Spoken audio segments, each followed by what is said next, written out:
Hello and welcome back to the shop in this edition of Dubro 101. Today we're going to be talking a little bit about turnbuckles. And if you don't know what turnbuckles are, they're a really nice detail that you can add to your World War I or Golden Age era airplane, and it adds a really nice touch. And you can also use these turnbuckles as a functional strengthener for some of those airplanes that require guy wires. Now, the first thing that we're going to do is we're going to go over how these things work, and that way you'll have a little bit more context for how to use them when you go to install them. So the way this works is pretty straightforward. You have essentially a set of screws, one on the left and one on the right. What's interesting is the one on your right is threaded opposite of what would normally be threaded. What that allows you to do is have two stationary ends, and as you rotate, it allows the turnbuckle to get longer or shorter depending on how you have it set up. What the turnbuckle also features is a locking nut, so if you have a fixed position on one end, you can tighten or loosen to one length, and then you can use the locking nut and tighten it into position. The most effective way to do this is to use a very small screwdriver and insert it into the hole of the turnbuckle itself, and then a pair of needle nose pliers, and you can lock it into position.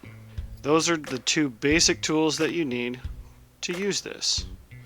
There are other things that you can use to attach the turnbuckle. One of them is some jewelry beading wire that's nylon coated. Along with that, you can use some crimps as well. And these are some things that I'm going to demonstrate for you right now. So the first thing that we're doing here is we're getting a crimp set.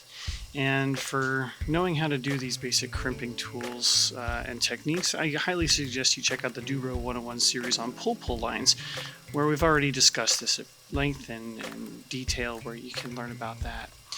So really, after you create the loop using the crimp, it's just a matter of affixing it to one point, and here I'm just affixing it to a screw bolt on a strut on the wing. You can use a fixed point, but since these screws already existed, it just made sense for me to go ahead and use those. And then I'm looping it around and affixing at the other end. And once I have the crimp set and it clipped, then I can go ahead and tighten loosely, and then I can check the tension on both sides. And this is how I check tension.